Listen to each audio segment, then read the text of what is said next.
देखिए बेटा क्वेश्चन है कि the vertical angles of an isosceles triangle is 30 degree more than each of its base angle. अब देखिए एक आइसोसेलेस ट्रायंगल बनाइए आप। आइसोसेलेस ट्रायंगल मतलब समद्विबाहु त्रिभुज। आइसोसेलेस ट्रायंगल मीन्स समद्विबाहु त्रिभुज, एक ऐसा त्रिभुज जिसकी दो भुजाएं बराबर हो, समद्विबाहु त्रिभुज कहलाता है। ठीक, तो देखिए इस वाली ये वाली भुजा ये इस वाली भुजा के अगर हम बराबर ले लें तो ये क्या हो जाएगा, आइसोसेलेस ट्रायंगल हो जाएगा। ठीक, अब देखिए हमको सॉल्यूशन में देखिए सबसे पहली चीज तो ये है बेटा, सबसे पहली चीज ये है कि किसी भी समद्विबाहु त्रिभुज में है ना, किसी भी आइसोसेलेस ट्रायंगल में या किसी भी ट्रायंगल में अगर इक्वल साइड्स हैं, बराबर भुजाएं हैं, तो उनके अपोजिट एंगल्स इक्वल होते हैं। बराबर भुजाओं के अपोजिट एंगल्स इक्वल होते हैं, ये थ्योरम है ना। Angle opposite to equal sides of a triangle are equal. ठीक, सबसे पहले यही लिखेंगे, क्या लिखेंगे, angles opposite to equal sides of a triangle are equal.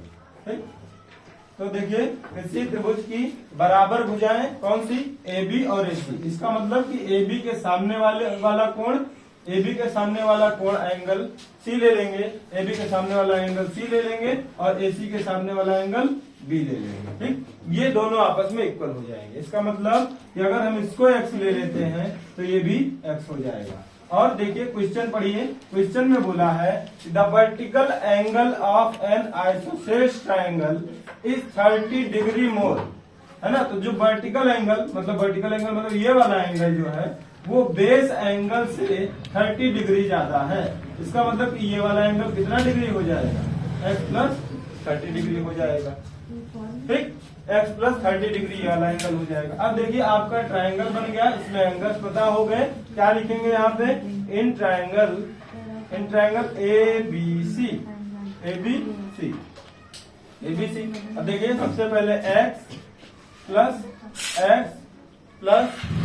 x plus 30 is equal to 180 degree. ऐसा कैसे, एंगल सम प्रॉपर्टी से। किसी त्रिभुज के सभी कोणों का योगफल 180 अंश होता है ना, उसको एंगल सम प्रॉपर्टी कहते हैं। Sum of angles of a triangle equal to 180 degree. Angle sum property, angle sum property. ठीक है बेटा, एंगल सम प्रॉपर्टी से, है ना बेटा। ठीक है, एंगल सम प्रॉपर्टी से ये क्या हो जाएगा, 180 डिग्री। अब आप ऐड करिए x प्लस x वेरिएबल को ऐड कर लेंगे तो ये क्या हो जाएगा, 3x plus 30 degree is equal to 180 degree. एकदम समझ में आ रहा होगा इतना।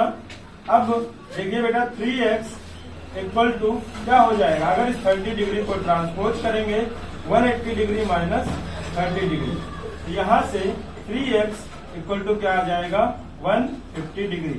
यहाँ पे अगर वेरिएबल और कांस्टेंट टर्म मल्टीप्लाई में है तो अगर आप वेरिएबल को रोकेंगे तो कांस्टेंट अपॉन में आ जाएगा और कांस्टेंट को रोकेंगे तो वेरिएबल अपॉन में आ जाएगा। तो ये इसके बाद x इक्वल टू क्या हो जाएगा, 150 बाई, इससे क्या हो जाएगा, कट हो जाएगा 50 डिग्री। x इक्वल टू क्या आ गया, 50 डिग्री। बताइए बात समझ में आ गई।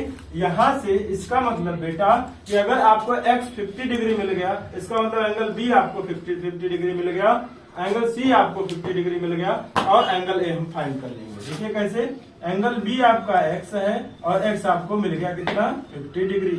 एंगल C आपका x है और ये मिल गया आपको 50 डिग्री। एंगल A आपका क्या है, x प्लस 30 डिग्री है। इसका मतलब कि 50 डिग्री प्लस 30 डिग्री अगर करें तो ये आ जाएगा 80 डिग्री, है ना। तो तीनों एंगल्स बेटा पूछा था कि find all the angles of a triangle, तो all the angles of a triangle में एंगल A आपका आ गया 80 डिग्री, एंगल B आपका आ गया 50 डिग्री, एंगल C आपका आ गया 50 डिग्री। थैंक